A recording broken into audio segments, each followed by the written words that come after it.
जय हिंद दोस्तों। आइए समझते हैं आज का टॉपिक है बेकिंग सोडा या खाने का सोडा। बेकिंग सोडा या खाने का सोडा का भौतिक गुण क्या होता है और रासायनिक गुण क्या होता है, तो आइए समझते हैं। इस वीडियो के साथ बने रहिए।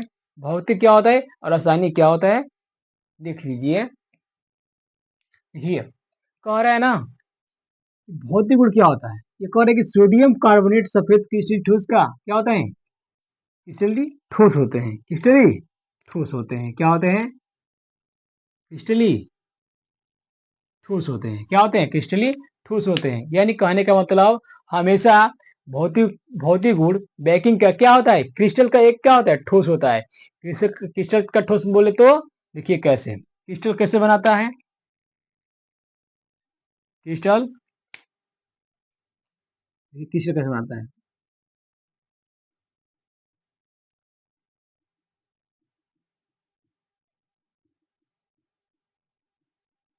क्या है, ये क्रिस्टल है। क्या है, क्रिस्टल है। तो क्रिस्टल क्या होता है, ये क्रिस्टल का ठोस क्या बनाता है, मानी ये यानी कहने का मतलब कि भौतिक गुण बेकिंग सोडा का एक क्रिस्टल ठोस बनाता है। कैसे, देखिए, ये क्रिस्टल है कि नहीं, एक समान है ना। ये क्या होता है, एक समान है ना, हो रहा है कि नहीं, सही है, हो रहा है ना। यानी क्रिस्टल ठोस होता है जिसका आकार जो क्या हो, उसकी कोटि क्या हो, निश्चित हो, यानी निष्प्रकाश की कोटि हो, वही क्या कहलाता है, क्रिस्टलीय ठोस कहलाता है। तो कहेंगे क्या, इसका भौतिक गुण होता है कि सोडियम बाइकार्बोनेट हमेशा क्या होता है, क्रिस्टलीय ठोस होता है। जैसे में नमक है, चीनी है, जो हम ये क्या है, सब सब क्रिस्टलीय ठोस है। क्या है, क्रिस्टलीय ठोस है। तो चलिए आगे समझते हैं। सेकंड कह रहा है ये जल में विलय होता है। जल में विलय होता है यानी कहने का मतलब यह जल में क्या होता है, जल में घोल जाता है। क्या होता है, जल में घोलना ही क्या कहलाता है, जल के, ये जल में क्या होता है, घोलना ही विलय कहलाता है। विलय क्या होता है कि किसी विलायक में क्या होता है, विलय की जाकर क्या होता है, समाहित हो जाता है। क्या होता है, समाहित हो जाता है। तो हमको क्या मिलता है, विलयन। जब विलयन मिलेगा तो विलय मिलेगा कि नहीं, जब विलयन हो जाएगा दो पदार्थों का, विलय और विलायक का, तो हमको विलय विलयन मिलेगा। ये होता है, ये कह रहा है कि जल में क्या होता है, विलय होता है। यानी कहने का मतलब ये जल में क्या होता है, घोल जाता है। ये क्या होता है, भौतिक गुण होता है। ऐसे समझ में, देख लीजिए। सोडियम कार्बोनेट हमेशा क्या होता है, किसी ठोस होता है। यह जल में क्या होता है, हमेशा जल में विलय होता है। याद रखिएगा, ठीक है। ऐसे समझते हैं। और कह रहे क्या, रासायनिक गुण क्या होता है, रासायनिक गुण क्या होता है। अब इसका बेकिंग सोडा का क्या बताए, भौतिक गुण बताए, और पूछा इसका रासायनिक गुण क्या होता है। तो देख लीजिए, कह रहे क्या, सोडियम बाइकार्बोनेट, सोडियम बाइकार्बोनेट, इसका सूत्र होता है क्या, NaHCO3 का क्या सूत्र होता है, यह होता है, ठीक ना। इसे क्या कहते हैं, बेकिंग सोडा या खाने का सोडा का सूत्र क्या होता है, कहते हैं क्या, NaHCO3 का, ठीक ना।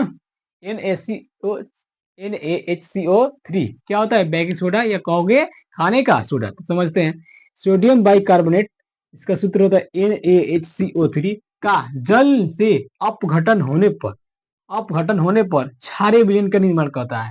यानी कहने का है मतलब कि जब सोडियम बाइकार्बोनेट को जल के साथ अपघटन करने पर क्या प्राप्त होता है, क्षारीय विलयन का निर्माण होता है। यानी क्षारीय विलयन बोले तो क्षारीय दुर्बल क्षार भी हो सकता है, दुर्बल अम्ल भी हो सकता है, यह प्रबल अम्ल भी होता है, दुर्बल क्षार भी हो सकता है, यह दुर्बल अम्ल भी हो सकता है। यही होता है क्या, क्षारीय विलयन का निर्माण होना, ठीक है। तो समझते कैसे अपघटन हो रहा है, थोड़ा देखिए जो क्या होता है। कह रहे कि NaHCO3 का ये जो डायरेक्शन दिखा रहा है ना, ये डायरेक्शन लोग को दिखाई दे रहा है। ये डायरेक्शन हमेशा क्या करता है, यह हमेशा डायरेक्शन किसी दूसरे से क्या होता है, किसी दूसरे से अपघटन हो रहा है। यानी ये इसके साथ अपघटन होगा, ये इसके साथ अपघटन होगा। ऐसा समझ में, देखिए अपघटन हो रहा है क्या, एन ए इसमें से क्या ओ एच ले लेंगे, क्या हो जाएगा, ओ एच ले लेंगे, तो बचा क्या, क्या बचा, यहाँ पर क्या, दो बचा, यहाँ पर एक खत्म, ठीक है। अब बचा क्या यहाँ पर, H2O3 ठीक ना, थ्री हुआ। देखिए, तो इसको का नाम हम क्या देंगे, इसका नाम देंगे हम सोडियम हाइड्रोक्साइड, जिसे क्या कहते हैं, प्रबल प्रबल क्षार भी कहते हैं। ये क्या होता है, इसका जब नाम देंगे हम क्या, H2SCO3 का नाम देंगे हम कार्बोनिक अम्ल, जिसे क्या कहते हैं, दुर्बल क्षार, यानी इसका मतलब होता है सोडियम हाइड्रोक्साइड, सोडियम हाइड्रोक्साइड। ये बताइए कौन सा क्षार है, प्रबल क्षार है।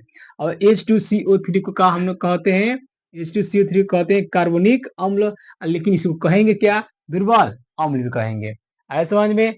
याद रखिए क्या, कभी भी हमेशा रासायनिक में पूछेगा किसका, बेकिंग सोडा का, तो याद रखिएगा क्या कहेंगे आप, कभी भी सोडियम बाई या सोडियम हाइड्रोजन कार्बोनेट के साथ जल के साथ अपघटन करते हैं तो हमको सोडियम हाइड्रोजन कार्बोनेट तथा कार्बोनिक अम्ल क्या होता है, प्राप्त होता है। क्या होता है, प्राप्त होता है। ये क्या होता है, रासायनिक गुण, रासायनिक गुण है, समझ में? देख लीजिए,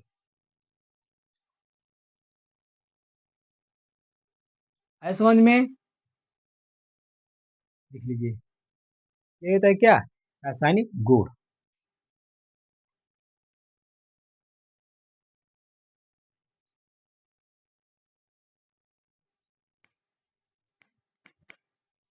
तो आइए आगे बताते हैं कि अगला क्या होता है, कह रहा है क्या, अम्ल से अभिक्रिया, यही अम्ल की अभिक्रिया क्या होता है कि जब बेकिंग सोडा को किसी अम्ल के साथ, जब किसी बेकिंग सोडा को अम्ल के साथ जब रिएक्शन करते हैं या अभिक्रिया करते हैं तो हमको क्या प्राप्त होता है, तो सोडियम सल्फेट जल और कार्बन डाइऑक्साइड। तो समझते हैं क्या, तो अम्ल से अभिक्रिया यानी अम्ल से अभिक्रिया, तो जब सोडियम बाई कार्बोनेट को NaHCO3 क्या सूत्र है, को अम्ल अम्ल के साथ अभिक्रिया किया जाता है तो लवण, और क्या होता है, लवण तथा कार्बन डाई क्या होता है, निर्माण होता है। क्या होता है, निर्माण होता है। देखिए ये क्या है, तो 2NaHCO3 क्या हमारा बेकिंग सोडा है, क्या है, सॉरी, बेकिंग सोडियम बाइकार्बोनेट है। ठीक, उसके बाद हमारा क्या, यह अम्ल है। ये कौन सा अम्ल है, इसका नाम कहें क्या, यह हाइड्रोक्लोरिक अम्ल है। कौन सा अम्ल है, यह हाइड्रोक्लोरिक अम्ल है, सॉरी, ये है। ठीक, अब बताइए इसका देंगे हम जो बताएं, क्या इसका भौतिक गुण क्या करता है, जब सोडियम बाइकार्बोनेट का अम्ल से जब रिएक्शन करेंगे तो हमको कार्बन डाइऑक्साइड का निर्माण होता है। देखिए कैसे, अब रिएक्शन करते हैं, कह रहे हैं क्या, 2NaHCO3 और H2SO4, तो बताइए रिएक्शन कैसे करेंगे, यानी इसको क्या करेंगे, फर्स्ट एंड लास्ट, तो अब देखिए दो दिया है ना सोडियम, तो जो दो दिया है सोडियम, तो बताइए N2, तो N2 है इसका क्लियर कम से, क्लियर हो गया ना। अब बचा क्या हमको, ये भी दो और ये भी दो और ये 6 बचा बचा ना। ये जब टू करेंगे तो ये भी दो, ये दो, ये दो, ये 6 है। देखिए तो SO4, तो Na2SO4, इसका काम क्लियर हो गया।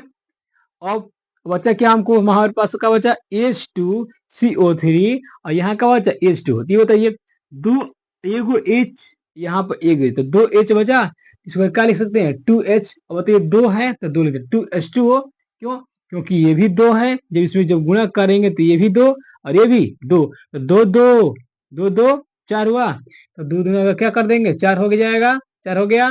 अब बताइए चार हो गया ना, तो इसमें से और केवल क्या करेंगे, केवल O यानी ऑक्सीजन लेंगे, इसमें से केवल O ऑक्सीजन लिए हैं, या कितना बचा, दो बचा, बचा ना, बचा। तो ये बताइए, या O ले लिए तो दो हो गया, तो कहेंगे क्या, 2H2O यानी जल प्राप्त हुआ। और बताइए यहाँ पर कितना बचा, दो बचा ना, इसको कहेंगे क्या, CO2, तो CO2, लेकिन इसमें जब इंटू करेंगे इसमें, तो दो से पहले से है नहीं मौजूद, तो क्या कहेंगे, 2CO2, यानी 2CO2। तो देखिए ये कार्बन डाइऑक्साइड हो रहा है कि निकल रहा है कि नहीं निकल रहा है, निकल रहा है ना। ऐसे समझ में, देखिए ये होता है क्या, इसका नाम देते हैं हम सोडियम सल्फेट, इसका नाम सोडियम सल्फेट, इसका नाम देंगे जल, इसका नाम देंगे कार्बन डाइऑक्साइड, कार्बन डाइऑक्साइड हो रहा कि नहीं, देख लीजिए, रिएक्शन एक और देख लीजिए। क्या सब इस सब में क्या है, दो दो है, सब में दो दो, लेकिन कितना है, 6 है ना। देखिए H2SO4 है, तो फर्स्ट एंड लास्ट हो गया, तो फर्स्ट एंड लास्ट Na2, तो Na2 दे दिए, SO4 ठीक। अब बचा हमके पास H2 बचा, CO2 C2 बचा, लेकिन पर से दो है ना, तो इसका लिखेंगे, इसके 6 है, बताइए बचेगा हमारे पास, तो क्या लिखेंगे 2H2O, तो यानी 2H2O, देखिए यहाँ पे दो है, इसका दो होगा, अब लिखिए क्या, इसमें भी दो दिए, तो यहाँ पे दो, यहाँ पे दो, दो दो चार, तो दो को दो ना का चार, और इसमें से बस केवल एक ऑक्सीजन लेंगे, तो बचेगा एक ही ना, सॉरी दो दो बचेगा ना, जब तीन था तो एक ले लिए, मतलब एक ले लिए तो बचा क्या, दो ही बचा ना, तो जब दो यहाँ बचा तो बचा कितना, 2C2 कर देगा ना, तो 2CO2O, ये क्या होता है, रासायनिक गुण होता है। याद याद रखिएगा हमेशा, जब भी जब भी बेकिंग सोडा को हमेशा अम्ल के साथ जब रिएक्शन करते हैं, जब अभिक्रिया करते हैं, तो हमको लवण तथा कार्बन डाइऑक्साइड प्राप्त होता है, हुआ कि नहीं, आया समझ में, देख लीजिए।